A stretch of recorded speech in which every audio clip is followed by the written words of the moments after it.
Hello and welcome to the Emotion at Work podcast, where we take a deep dive into the human condition. And on today's episode, we are looking at emotion at work in workplaces in particular, because the theme of emotions in the physical workplace is something that has interested me for a few years.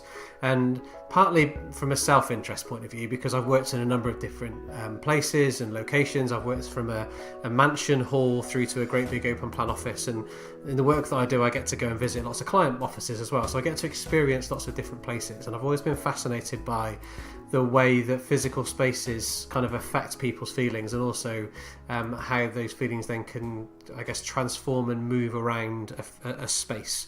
So I really wanted to get somebody on the podcast who knew what they were talking about more than me just talking about my experiences. Because often, people talk about slides or bean bags or other things that look, or ping pong tables, that's another thing, that look cool in the workplace. But I wanted to get someone in who, on the podcast, who kind of knows a lot more about it than me. So let's get our guest on the air. So our guest today is Monica Parker. Hello, Monica. Hi, Phil. How are you today? I'm very well, thank you. How are you? Yeah, excellent. Thanks for having me. Good. I'm really excited for you to be here as well. Because I think even before the podcast went live, I've been wanting to get somebody on to talk about the workplace. I'm really, really excited for today. So it's been nearly a year in the making for me to get someone on the podcast talking about the workplace. So it's really good. Goodness, the pressure's on then. No pressure, no pressure. But before we get into the kind of the topic in detail, I wanted to ask you what I call an innocuous yet unexpected question.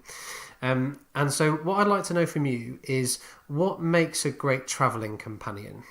Ooh, what makes a great traveling companion? I have someone in mind, because my first trip to Australia was with a coworker, and I was really nervous about it because I thought, this is very intimate. You're in close quarters with this person for a long period of time. And I discovered he was a marvelous traveling companion. And what made him a great traveling companion was that he was easygoing. Okay. He had a high level of EQ, so he was always noticing how I was feeling. All right. He was a low stress, low pressure kind of guy, so nothing really sort of got him too riled up. And I would say that he was also a good traveler. So I think to be a good companion, you just have to enjoy it. So that's my I guess, summary of a good traveling companion. If it's long-term, curiosity helps too, so that they're excited about things. But I think the key, they always say, if you want to know if you've got a good partner for life, lose your luggage early on in the relationship, and you'll learn how they deal. You'll learn how they deal with unexpected challenges. And so I think to be able to go with the flow is probably the most important quality of a good travel companion. Oh, so I've not heard that one before, about lose your luggage with somebody. That's a new one. I've not heard that one before. Oh yeah, I like that as an idea. Or run out of gas. That's another one. You could run out of gas on a road trip too. I guess something that puts you under an element of pressure, I suppose, in a way, but not so much that it's an insurmountable amount of pressure. Yeah, it's not life or death, but it helps you see how someone sort of deals with a little bit of unexpected chaos, and whether they add to that situation, whether they exacerbate it, or whether they actually help smooth over the wrinkles. Because I'm definitely I've found a good partner who I can lose the luggage with, and he's definitely a guy who likes to smooth over the wrinkles for everybody. So that's a good quality. Oh, that's good. Yeah, so we've never lost luggage, but whenever we go away, I'm always of the mantra. I think the only time it's been different is when we went to my wife and I went on honeymoon to the Maldives, and then we overpacked. My wife is a massive overpacker. And we didn't lose our luggage for long. Our luggage arrived the day after we landed, so it wasn't like a lost forever. It was just a day late. So we were left in our traveling clothes for 24 hours or so. If there's some place to be left in your traveling clothes, probably the Maldives is not the worst. Oh, exactly.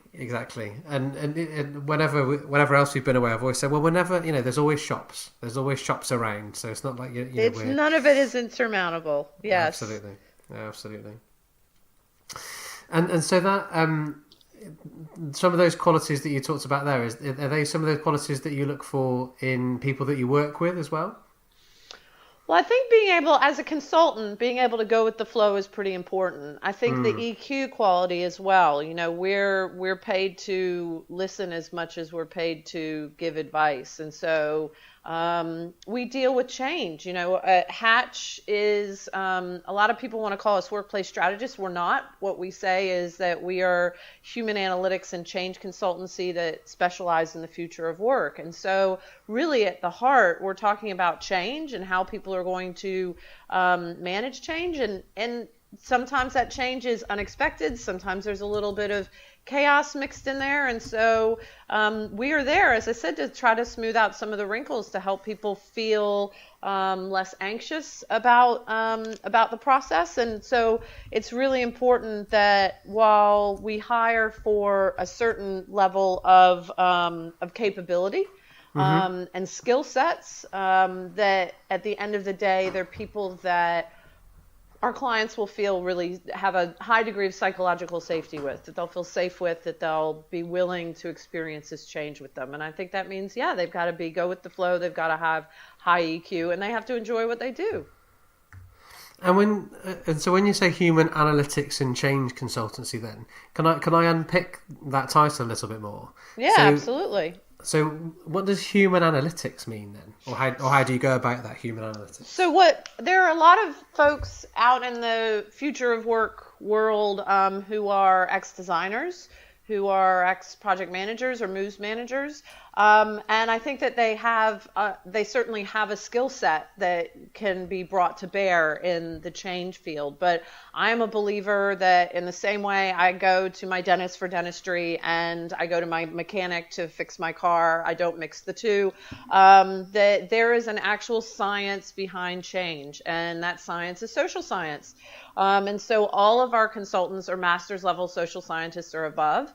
And the work that we do is gathering human analytics information. So gathering social scientific information that we then analyze to help us give one window into the organization. So it's very much like a thermometer. You're not going to take somebody's temperature and then go, oh, but I can diagnose you wholly that way. It's a set of diagnostics that allow us to understand how the organization is operating. And then we go in and start really doing some of our ethnographic and observational research, really just talking to people to understand. And that's where the communications element comes down. And that's a bit more when we move from the heavy social science into the change. That's where we start using consultants who have experience in more of a corporate environment, and they're mixing that with our consultants who have that social science background. Okay. There was a lot in there as well that I wanted to ask more about. So in terms of Sorry, that's fine. No, it's okay. No, it's okay.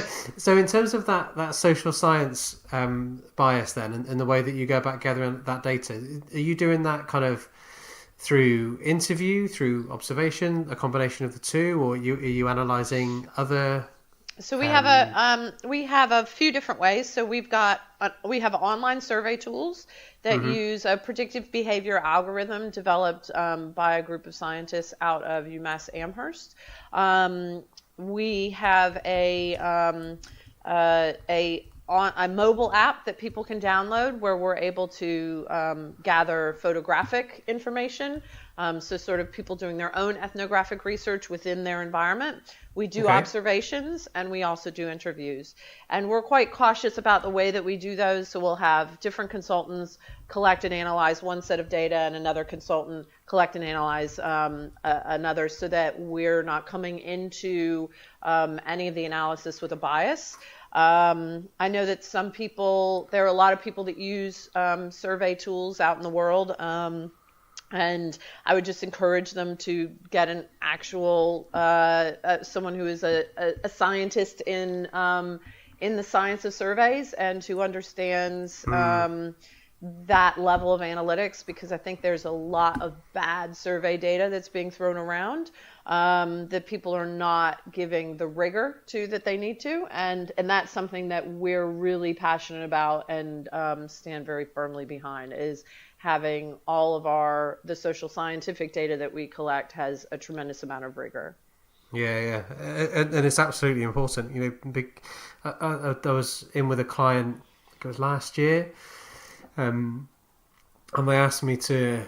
So I similar to you, I did a cultural diagnostic piece. So I went in and did some interviews with a representative sample of different populations within the organisation, and then I transcribed those interviews and plugged them into a corpus linguistics tool, so we could then look at on a kind of metadata level what language were the different populations using, and what could that tell us about their stance or their orientation towards different things within the organisation. So the rigor that went into the questions that I asked in my interviews was really important, and like as you said, getting that validation from practitioners with experience in social science questioning and surveying. And then when I was asked to compare that with or not to compare it, because that's an inaccurate word. So when I was asked to look at my results in the context of the employee engagement survey results, as an example, when I looked through the employee engagement survey questions, there were some really, really poorly phrased questions. Questions that were full of either presuppositions or leading or making implications and all sorts of things. And I think those bad surveys do a disservice then to everybody who tries to run a good survey. I still think a survey is a great way to collect a lot of information. It's a great way to engage people. If you're authentic in your commitment to doing something once you get the data, I think they can be very helpful. They can't be the only thing you do, and they can't happen in a vacuum, but I think they're an incredibly impactful tool if done right. And I don't think that people who don't have experience in it appreciate the depth that you go to. Everything from whether it's a 5-point or a 7-point fulcrum or non-fulcrum Likert scale, to what kind of methodology you use to analyze it, even whether you're using R or SPSS in the analysis. And there's so much detail that goes into it. And to be fair, I only scratched the surface. The hatchlings back in HQ, they're the ones that are the real geniuses behind this work. And my job, I think, as the founder, is to help deliver them the insights, because the data is important and meaningful. But then our job as consultants also is to help drive those insights. And that's where combining things like you use sentiment analysis with observation data and visioning really helps us start to craft that. Well, what does it all mean? Because it's not enough for it to just be data. I think sometimes we're awash in too much, but for it to be insightful. Yeah, absolutely. And as you said earlier on, it's only it's if you only look at surveys are a data point. Just like interviews are a data point. Just exactly. And it's about trying to build the richer picture that you get from the different data points. That is where some of the insight and the real kind of benefit for individuals and organisations can come.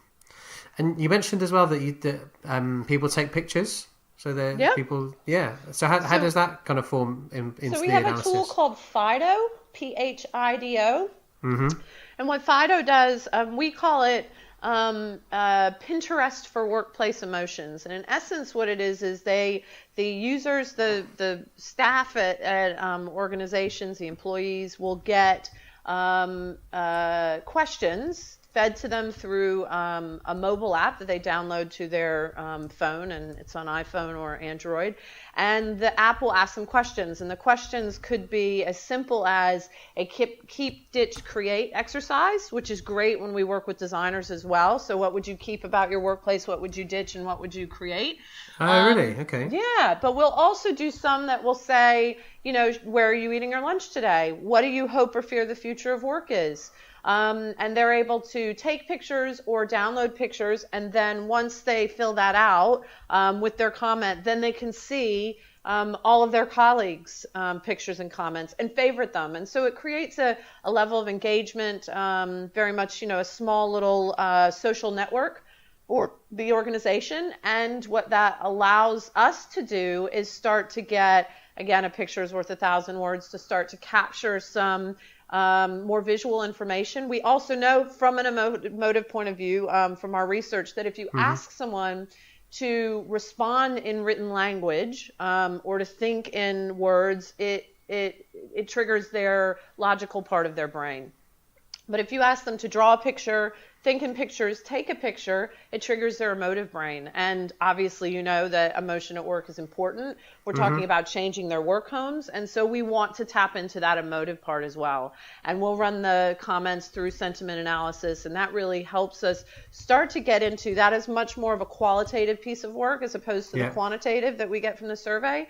But it helps us to start to understand what are some of the real pinch points, some of the fears, some of the things that people don't want to lose in any kind of workplace change. And we found it to be incredibly interesting data that we get out of it. And it's just fun. It's a little different way to engage people who perhaps aren't as keen taking a 15-minute survey online to capture them in a different way. And so the analysis... then you said you do the assessment analysis of the text that comes with the pictures, and then in terms of analysis of the pictures themselves, do you do that by the kind of the likes or the likes or the shares or the favorites that we do the likes and the shares and the favorites, and then we also compare it to our basically our benchmark database. So if we'll say we can say, well, most law firms will say their favorite thing about their workday is the view out of their office, or most people will say what they couldn't live without is coffee. So coffee is important. So it becomes something that we're able to be comparative. It's really, really helpful also for designers from an aesthetic point of view, that they can start to see spaces that might exist within the space that are particularly useful and helpful. And then those that people really want to get rid of. I have a great story about sort of the insight that we've gained from this. We were working with the Premier League, with the football league folks, and they were doing just a small brush up on their offices, and they wanted to really serve the mission of the organization. They felt it wasn't doing a good enough job of that. And they have, if you're ever lucky enough to go into the Premier League offices, just trophies everywhere. And of course they have the big trophy that's the Premier League trophy, and then little trophies everywhere else. And it was really interesting when we got the Phido data back that a number of people said that one of their favorite trophies was this much smaller one that was given for community events for children in communities that were playing a smaller event that was sponsored by the Premier League. And this was surprising to people because they said, well, A, this is great because our mission is about bringing sport to everyone. But B, we just didn't realize that this mattered so much, and it's been sort of stuck away in this little corner. And so they were able, with just this small thing, to move this trophy to a point of pride, to a place of pride, where people could feel that while equally the Premier League sends this message of a really big sporting event, that it's more than that. It's about the mission, and that was gold dust for us as consultants, for the designers, and for the business as a whole, because they said, oh, well, not only is this a great message, but it means that our mission is being really internalized by the people who work for us. That's a really great story. We were really pleased with that. and I would, because I was just trying to think, sort of, either in my experience or if I may be so bold in my opinion, would that piece of data have elicited itself through a standard survey or through standard interviews? And I don't think it would. We didn't. We found in the interviews people said that's a good sport question, matters. Right? People said sport matters, and we like the trophies, but we didn't narrow it down to that one. It was, we like the celebration of the trophies. We like sport. We like being a part of a history of something that matters, but not that particular thing. And that was such an easy fix. And one we didn't pick up anywhere else. So it was a nice little nugget to see that there is something, there's a richness there. And that's what it is. It's a tapestry, it's layers. It's like any other, if you look at art or music or any of those, if you're monolithic, if it's flat in its approach, then the output will be flat. But if you can come at it from the number of different angles, which we do, then you start to get this nuance and this richness to the data, and then you can get nuance and richness to the insights and the recommendations that you deliver. And how do clients respond to that data? So if we stick with that Premier League example, so I could hear in your voice a real strong sense of surprise and pride in that example. And what other kind of emotions or what other kind of responses do you get from clients when you present your the findings from the real variety of data sets that you collate? Well, sometimes there's happy surprise. Sometimes there's not so happy surprise. Okay. Oftentimes there will be a few very senior people that will say, I sort of suspected this is what it would be, but now I can prove it. But yes, sometimes it's hard. We joke that if you've ever been to therapy, a good therapist will say, well, my job is just to hold a mirror up to you. I'm not here to tell you you're right or wrong. It's just so that you can look at yourself more effectively. That's what this data does. It holds a mirror up. We're not trying to be pejorative when we tell someone what's happening or judgmental, but it's to say this is who your organization is through this lens. Is this what you want to be, or do you want to change it? And sometimes there's some tough information to swallow. Sometimes there are comments that can be hurtful, even if you have people that are longer tenure within an organization and they feel that maybe some of the new hires are not fond of the culture, and those other people responsible for building the culture, they may feel disenfranchised because of that. But at the end of the day, most of the organizations who hire us did so because they have come to terms with this fear of knowing. They know that knowing in and of itself is power, and that then what they choose to do with that is really up to them as an organization. And so, there sometimes is a bit of anxiety that we experience prior to it. And a little bit of consternation or concern, but we usually work through that pretty quickly to say, look, these are the things that are solvable. These are the things that are going to be harder. Let's break it out into phases and see how we can help move you forward. And so when I think about workplace design, a lot of the examples that I've been part of when I've been in organizations is when so that workplace design is done from a top-down point of view. So someone will arrive with a plan, and whether it be a desk plan or a layout plan, and say, this is what we're looking to do, and then people discuss and debate where stuff should be, and so on and so on. But it sounds like what you're trying to do is to do workplace design from a bottom-up point of view. Would that be a fair? Well, yes and no. So we're not designers. Okay. So in the same way that I would say that designers probably shouldn't be doing social science, social scientists should not be doing design. I did study design, so I can speak the language of it. I think I understand the basic tenets of it, but I am not a designer. None of the hatchlings are. But what we're doing is we are collecting social scientific data about space. We're also collecting it about people and about technology, which are the oft quoted 3 spheres of workplace.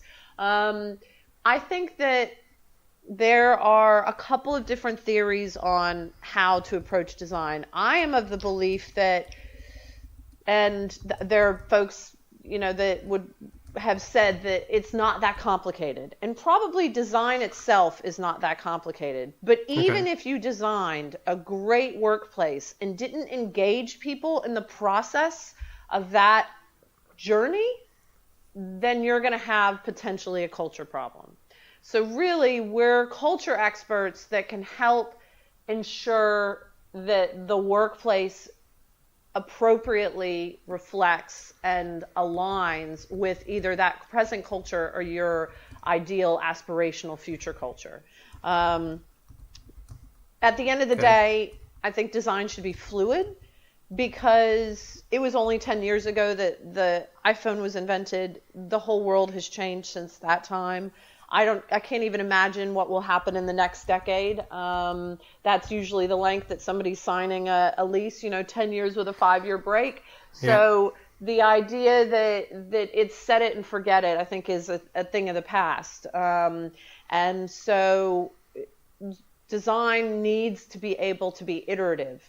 But the key is having that baseline of people data, so that as you iterate, you're always coming back to that question of, well, what did we hear from people and how can we align it with them? But there's no question, we should always have, people should have access to natural light. Air quality should be good.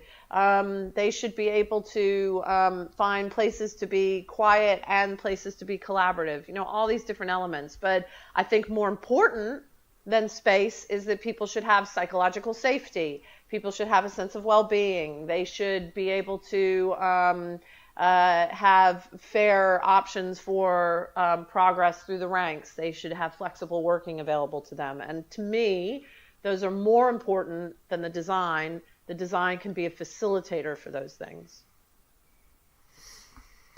And I guess it could it also be a, so would do those things trump design? Could you have like a... Absolutely. Okay.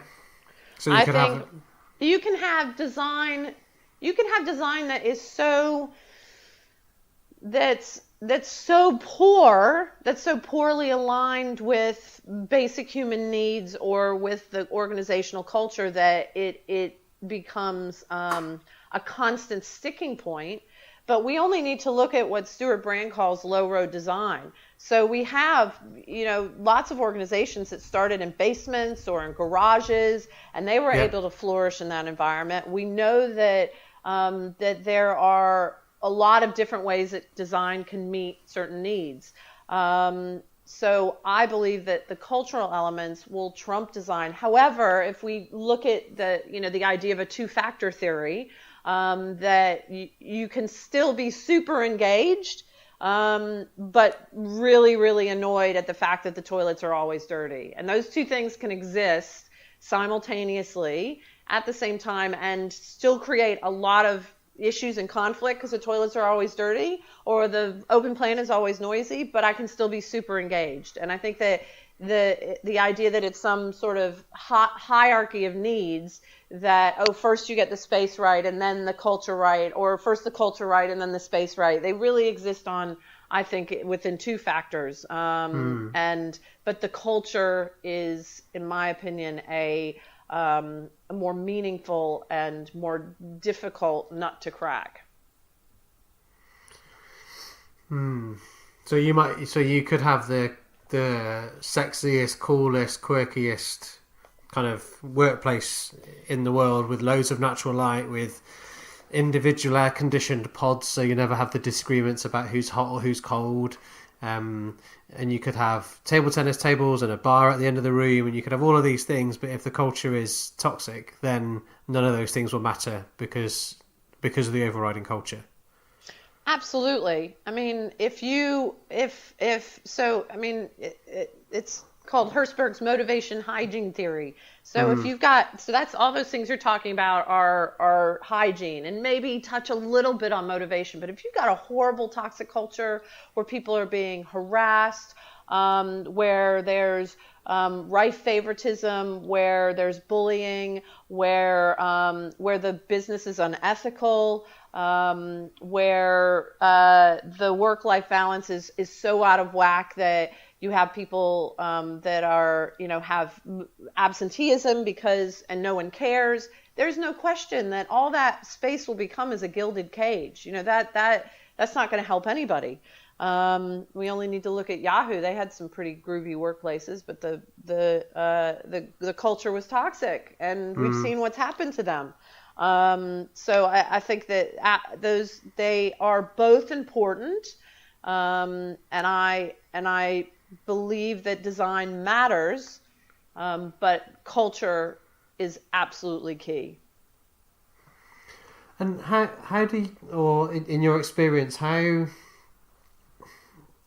Because if culture is about how people feel, or let's stick with that. If culture is about how people feel, how in your experience then has that kind of linked in with or overlapped with those physical spaces that people work in? That was a really poorly, clumsily worded question. I think I understand. Sorry. So space can be a great messenger of culture. So if everybody's expected to work in, I'll give you an example, which I will not name the client, of a legal client that basically used some of our information to continue to give all of the legal staff palatial offices with beautiful views, and then max packed all of their non-legal onto one floor, overlooking we'll say not as nice of a space. Okay. That sent a very clear message. To be fair, I think it was very aligned with their culture, regrettably, which is that legal and fee earners have this much value, and we'll show that in our workspace, and non-legal, non-fee earners have much less value, and therefore we will give them a much less enjoyable space. You can see that on the positive side, where if the business decides to go into open plan, that everybody works in open plan. So this isn't based on a hierarchical nature, that they say, well, this is an organizational decision. There's nothing more hypocritical than working with a group that says, oh, we're a very flat organization, but then all the executives say everybody else should work in open plan, but we need our offices. I think that you can send that message by your ways of working. So are people, while they're given these different work settings, are you actually giving them the organizational freedom and the technology in order to take advantage of them? I think using technology is the new key to the executive toilet. The idea that, well, I'm higher up the food chain, so I get nicer tech than you do.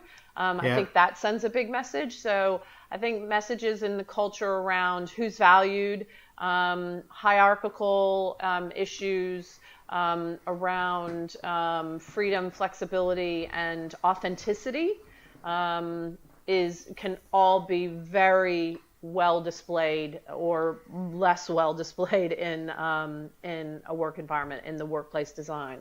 I also think there's a great opportunity that gets lost in a lot of corporate environments, which is the idea of a narrative workplace. Every business hopefully has a story to tell. And I think that a lot of offices don't tell that story. There's some work that Adam Grant did that some of his research said that people's performance levels can increase by as much as 400% when they're given the opportunity to talk to someone who was a direct recipient of whatever problem you're solving for them. Imagine if somehow your workplace could tell that message of the people who were being helped by whatever it is you're doing. And it's not just for nonprofits. It can be for any business. Every business hopefully is solving someone's problem, is making their life a bit easier or richer some way. And to tell that story, as opposed to some of these cookie cutter offices that really, maybe they have logos everywhere, but don't tell a story. I think that's a lost opportunity. And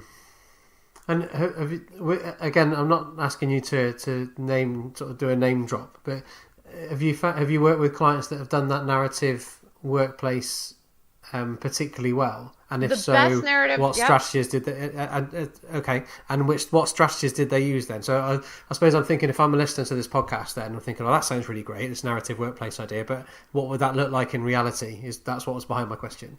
So I will say the best one I've ever seen in the world is not one of my projects. Okay. But I still feel like I have to say it because I think they did a brilliant job of it, which is IKEA. IKEA in Malmo, Sweden. They did a really elegant way of integrating their product throughout the space. It's a very seamless experience in the way that going to an IKEA store tries to be quite seamless. You're led through the space in a very welcoming way. They don't have any hot food on site.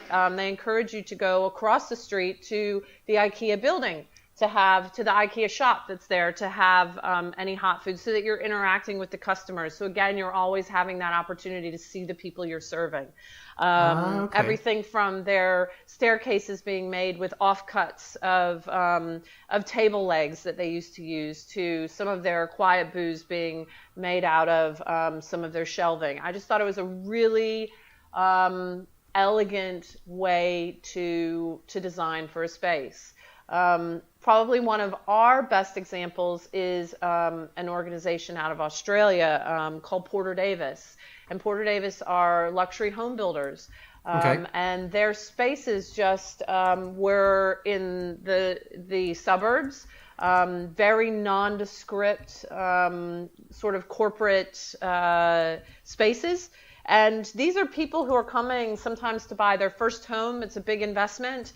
Talk about a story to tell. This is places where families will be grown, where people will draw the little lines up the side of the door jamb to show their children's growth. Like, it's meaningful stuff.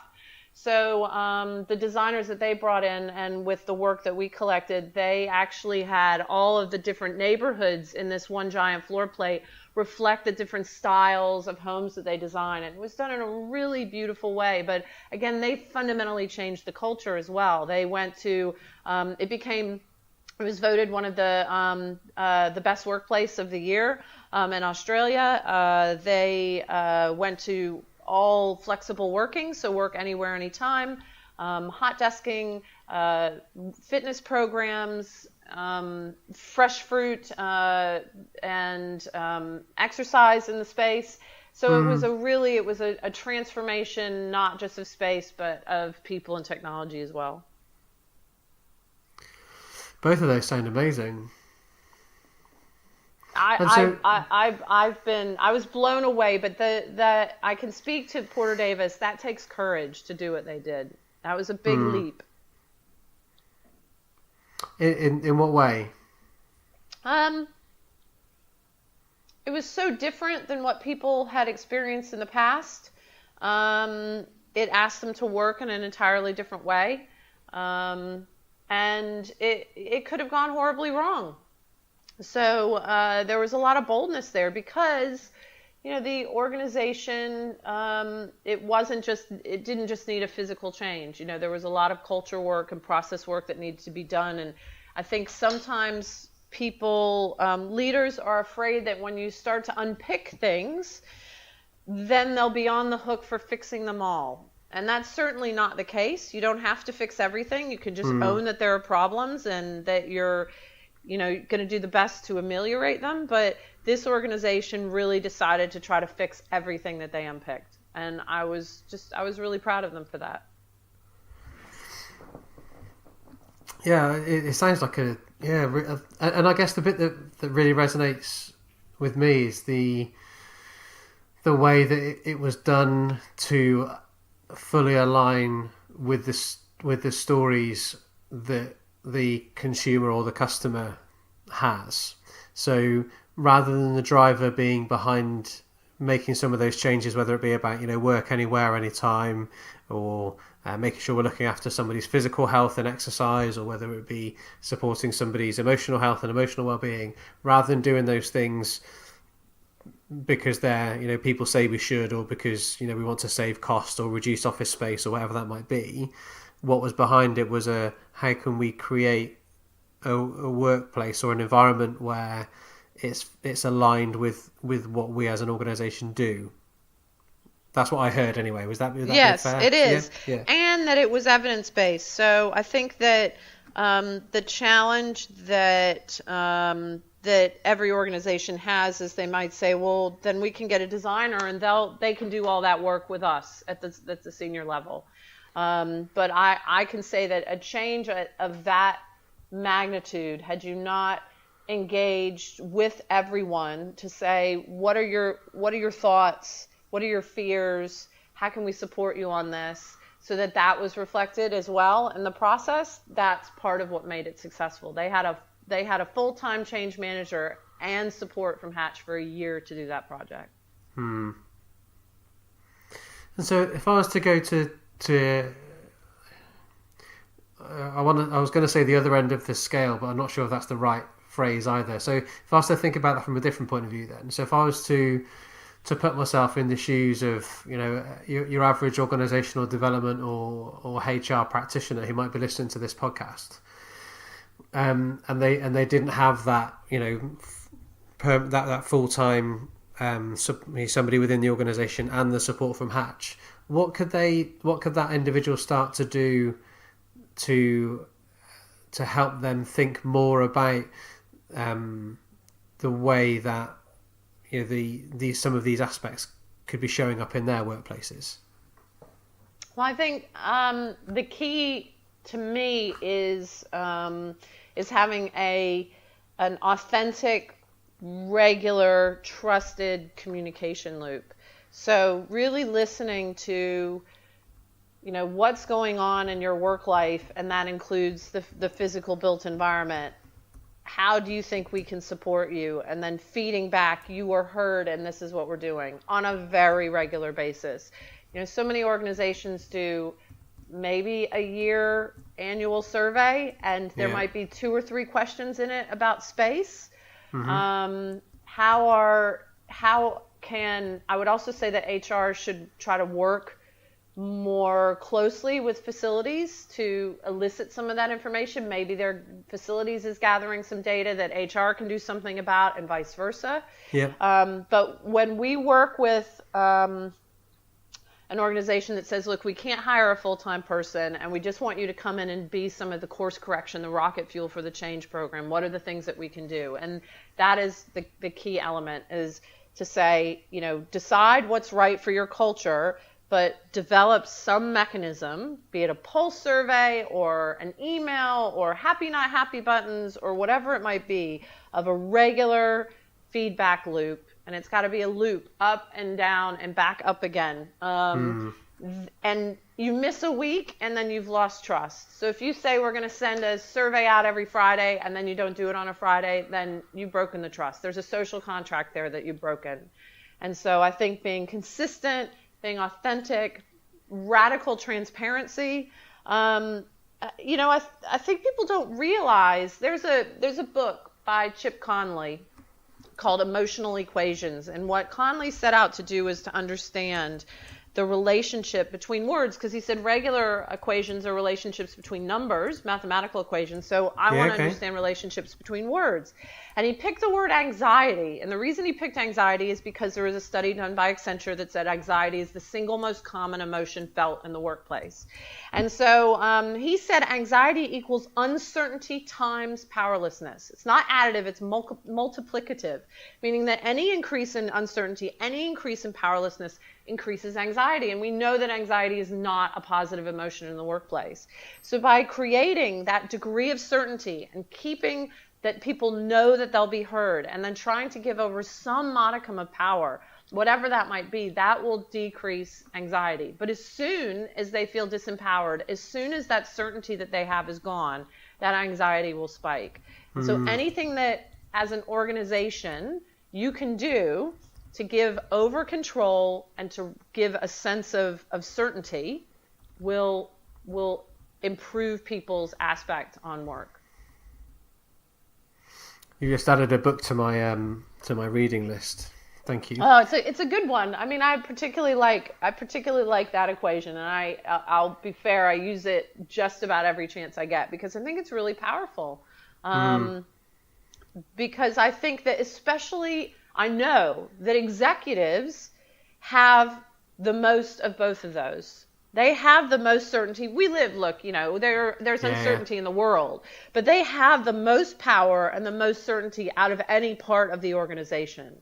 So if there's something keeping them up at night, imagine how the rest of the organization feels. And to be empathetic to that anxiety and to help people. I think a lot of executives think, I will hold on to information until I have the whole story because I don't want to create anxiety, but they've got to start realizing that news is traveling whether you want it to or not. People are talking. And the sooner that you can start to share and create a level of transparency, then in my experience, that anxiety begins to decrease. Yeah, I was doing some mentoring recently with a HRD, and they were asking me. So the organisation was in a state of turmoil, uncertainty about future and so on. And they were saying, the conversation we were having was, well, what should we share? How should we share it? How much should we share? And how quickly should we share it? And I said, well, the more of the void you have, the more that will, people want to fill the void. Mm-hmm. And then they will fill the void with gossip or with rumor or with supposition or even just blatant, manufactured information if needs be, because the void is the worst kind of place to be. And the response I got was, well, yeah, but the challenge with that is, like, if any of this got out, then that could affect the long-term kind of commercial success and future of the organisation. I said, well, for me, there's got to be somewhere in between. It can't be, if it can't be all, it can't be nothing either. So there needs to be something in between. And even if that is, I want to reassure everybody that we are working incredibly hard to find a future, and the long-term stability of the company is important, or the securing success or securing jobs or whatever that might be. There needs to be some kind of story that you tell, or it needs to be a true story. Don't make stuff up. To reduce that uncertainty has got to be a good thing, because the more vague you leave it and the longer you leave it vague, the worse it will be. And I said, at a minimum, you need to reassure people that they have a choice about their future. So even acknowledging something like, if I can understand if people want to be going and looking on job boards and if they're looking around for other roles, and I understand that completely. And if I was in your shoes, I'd probably be doing the same thing as well, because we don't know what the future is going to hold, and I want you to know as soon as we can share, then we will. That sort of thing. I said, that for me, that's a much better place to be than just saying nothing and leaving radio silence. Absolutely, and that is a similar concern we hear when people are even considering embarking on a workplace analysis. Well, what if we learn things and then we can't do them all, and I'm not sure if we should, and it's a bit of this feeling of, as you said, all or nothing. It doesn't have to be that way. Let's just start to see what can you tackle. How do we start to parse this out? And then what can you communicate? So, of course, you can't negatively impact the commerciality of certain aspects. We find that when people are negotiating for a new building that they want to move to. We can't tell people what building or what neighborhood because it could affect the negotiation. But you can still say to people some part of it and say what you can't say. Say what you can't fix. Look, see, these are the things we learned. We don't know how to fix these yet, but we've heard it and we'll do everything we can to try to mitigate it. Or these are the things we can't communicate to you quite yet because we're not sure what the impact would be, but we know that you want more information and we're going to try to communicate it as soon as we do. I tell people to regularly communicate, I don't have anything else to say right now, but we just want you to know that we're here and we're listening. Yeah, and that absolutely. can be powerful, as opposed to this radio silence that organizations engage in and think, no, it's all fine, because the executives are all chit-chatting and know that things have progressed. And the last the employees have seen was a survey that went out and then nothing else. And I think that can be quite demoralizing. Again, going back to the uncertainty and the powerlessness. You think, I engaged in this exercise they asked me to, and now I've heard nothing back.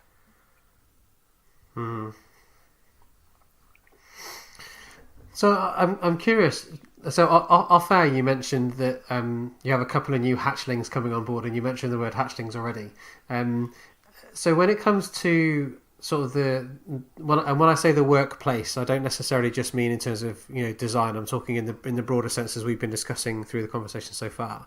So what do you do within Hatch to apply kind of what you know and what you learn through your work? How do you use that and apply that within Hatch and with your hatchlings themselves? Yeah, so it starts before we even hire. So we had a few hires that didn't quite fit in the early years. We tried to understand why that was, and what we learned is that we were hiring from pools of designers and from folks that didn't have a social science background, trying to teach them the social science. And what we've learned is we need to flip that around.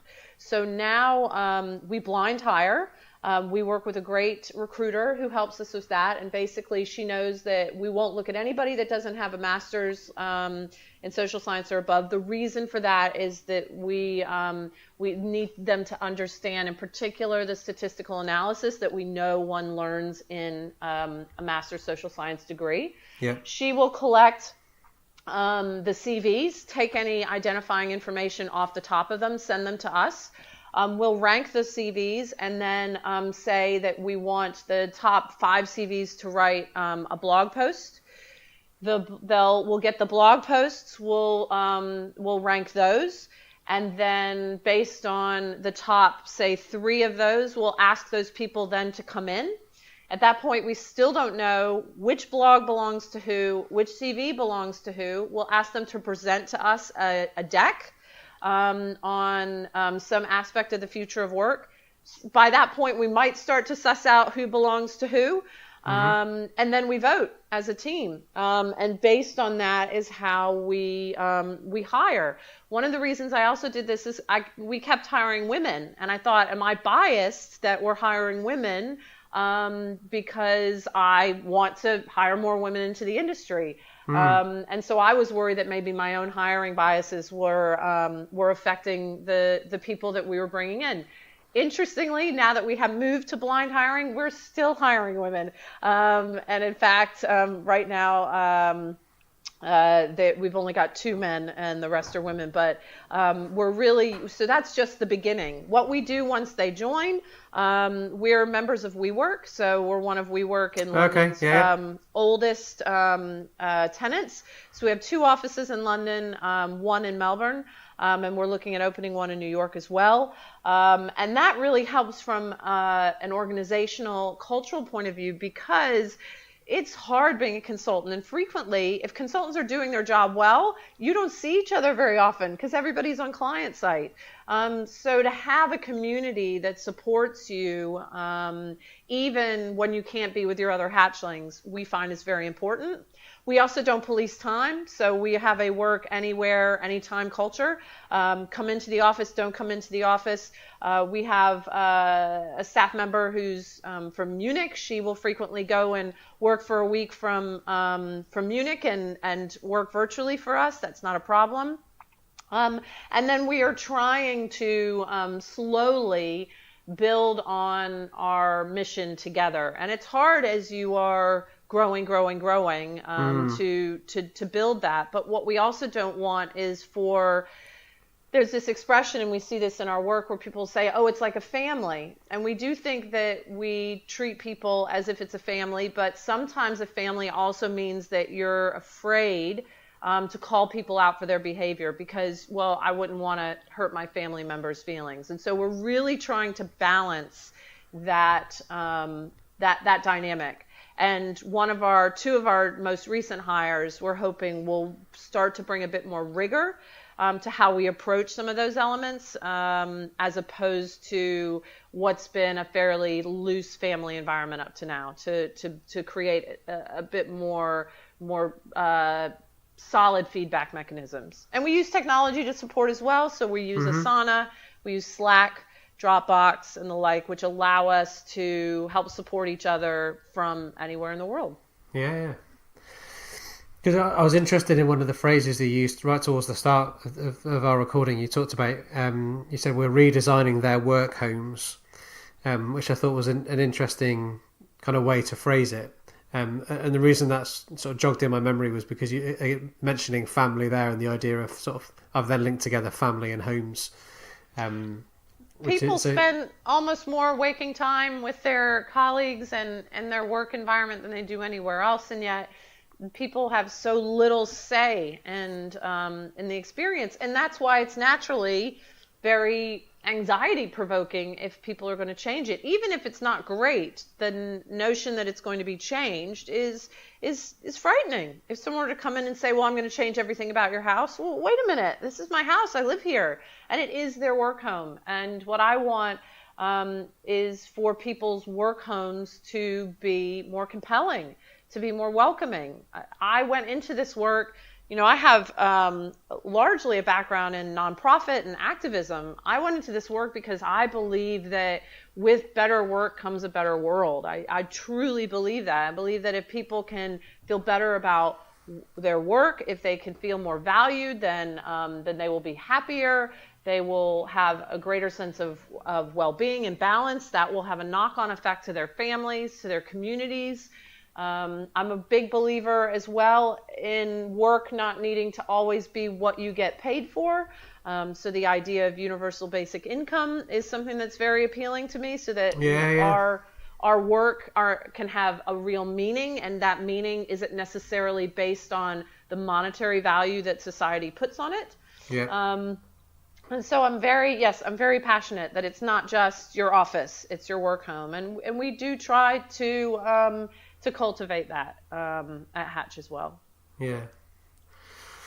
So you mentioned about the universal basic income there. So, and I'm going to use that as a segue into the future of work then.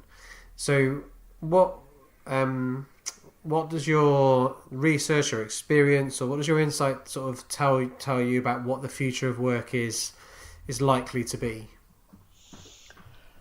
I don't have a crystal ball. And sorry, I know it was a very unfair question. No, that's okay. I think there is some very interesting research that's being done by some other people. One of the groups we're partnered with is an organization called Foundation for Young Australians. And they've done a lot of work about what the future looks like for young people today. And two of the things that I find most intriguing are the ideas, this need for constant learning, that resiliency, one of the primary elements of resiliency will come from our ability to learn skills at a rate that perhaps we haven't seen before. Mm-hmm. What that means then also is that rather than graduating with a degree that is somewhat monolithic, degrees will look more at skills clustering. So saying that you have this cluster of skills that is around delivering a message, or you have a cluster of skills that's around being a technician, but it's not specific, because at least what their research shows is that a child entering, or a young person entering the workforce today will have 16 jobs in 5 industries. Some of those jobs will be because people will choose to move. Some of them will be lost or fundamentally changed to automation. Some of them may just be redundancies, but that as people move through these jobs, they will not just simply stay in one industry. This is a big blow to some of the very traditional models like law, where people are saying, I don't want to go into law and stay in law. I don't want to become a partner. And so I think the knock-on effect of this need to always be learning with people changing jobs and industries more often is that the benchmarks that we set for people about what success is going to naturally change. So the idea of becoming a partner in a law firm, that was the pinnacle of what you sought within the legal sphere. But now more and more incoming legal grads are saying, not really interested in that. What are they interested in? Access, meaningful matters, learning from the smartest, the best and the brightest within the firm, and then having the ability potentially to pivot. So I think recognizing that there will be different benchmarks that we measure ourselves against certainly is something I see in the future. And the ability, I don't see automation as this boogeyman. I don't see it as a negative at all.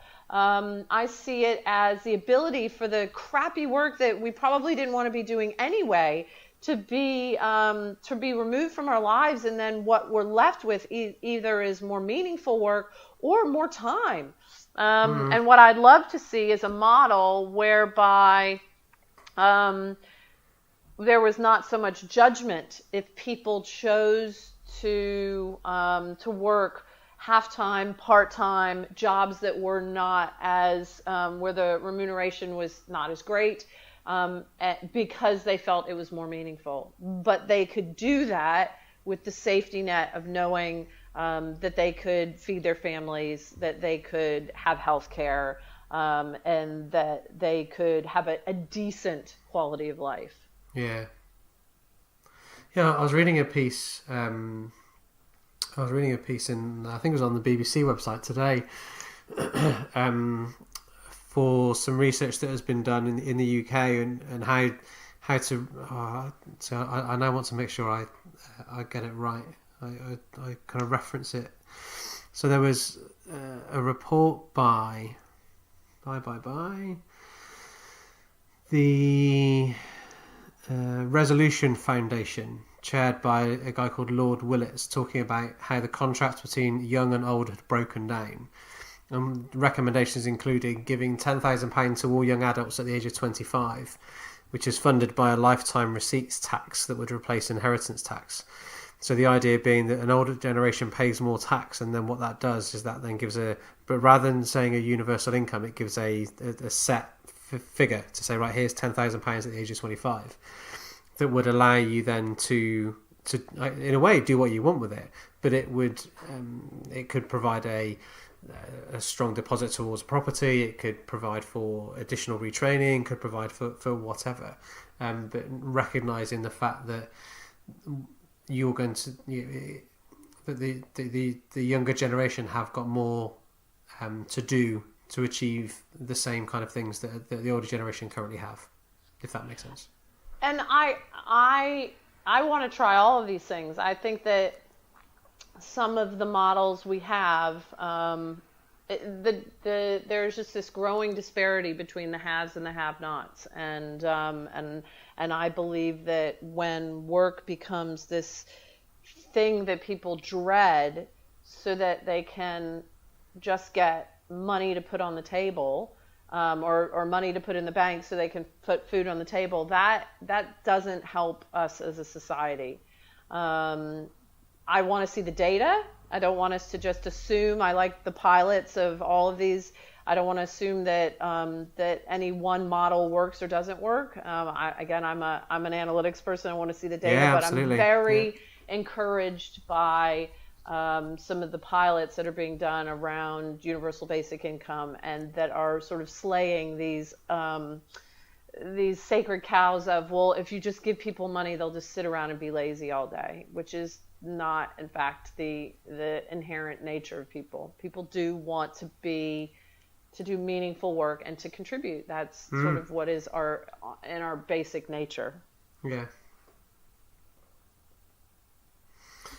Okay. So I think I want to bring us together and start to wrap it up then, if that's all right. Yeah. So earlier on, I asked, so if you were an average HR organizational development type person, what could they do to start themselves down this road? Is there anything else that you would add to that? So what could some starting steps be for people to start thinking about some of the areas that we talked about today?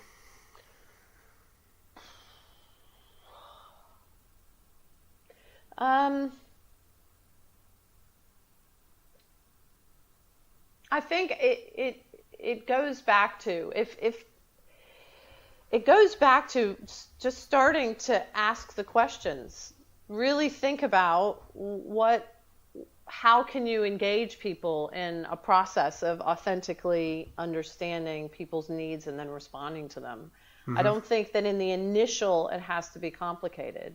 I think there comes a time in all of these larger transformations where you do need to pull in experts, Those experts may exist within the organization, or you may need to get them from outside the organization. But to start, just start by asking real questions, and they may not be the perfect questions, and they may be a bit biased here or there. Asking questions and really listening to the responses and trying to react to them in a meaningful way. And that sounds simple because people go, oh, well, I do that every day. But maybe just to question really how much commitment are you getting in that.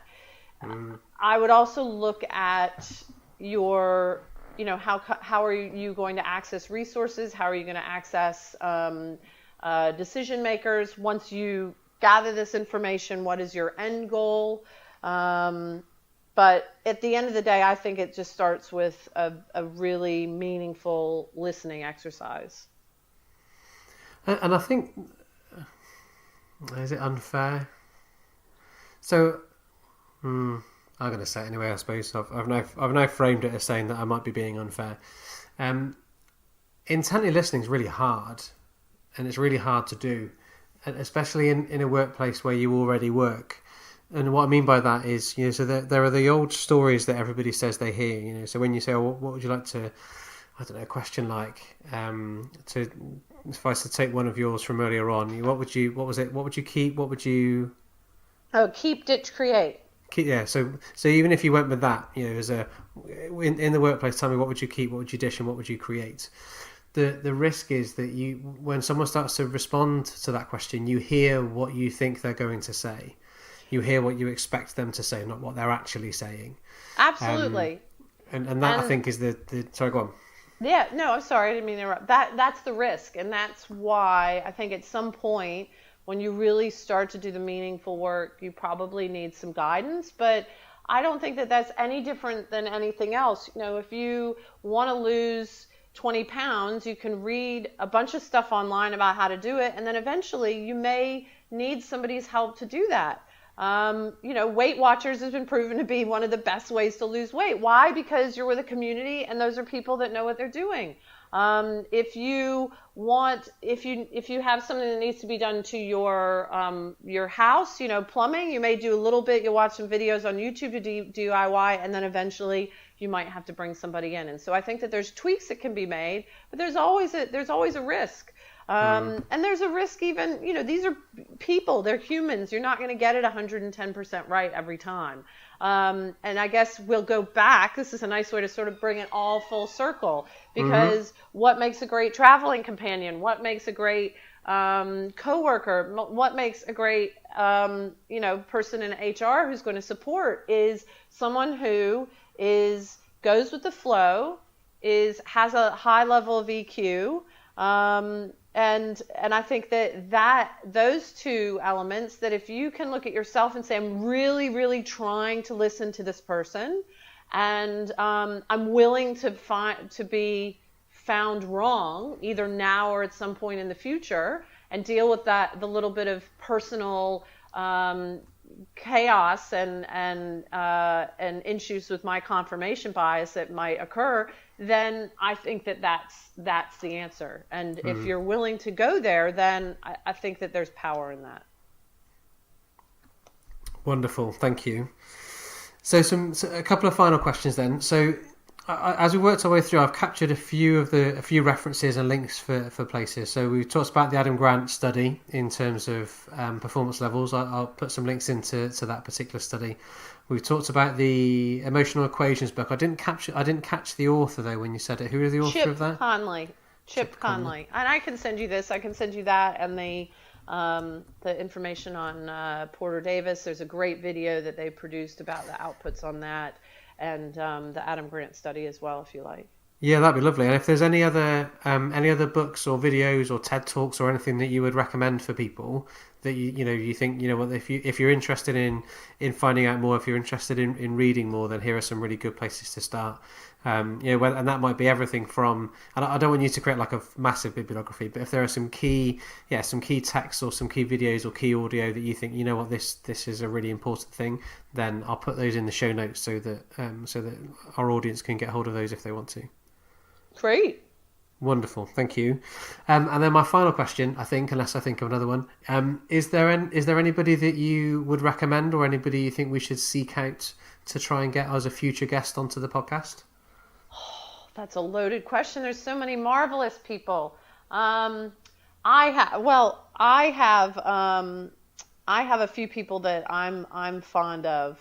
One of them is a woman called Ann O'Day, who I'm privileged to be on the advisory board for an event called InspireFest that happens every year. And InspireFest's goal is to drive greater diversity in STEM, but she always has a future of work section on that. And I think what is really interesting is recognizing that that the science part of STEM includes social science as well, and psychology, and she does a really brilliant job of that.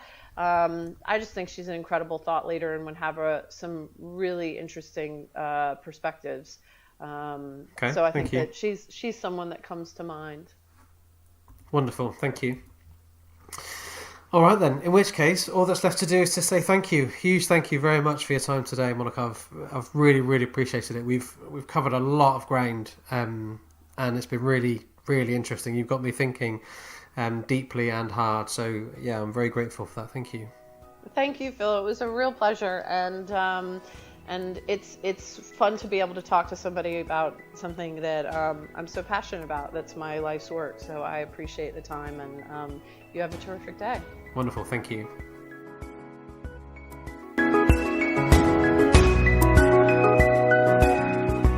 You've been listening to the Emotion at Work podcast. Written, recorded and presented by Phil Wilcox. Edited together by Simon Leverton. You can find more information at emotionatwork.co.uk or follow us on Twitter at @PhilWilcox. Thanks for listening.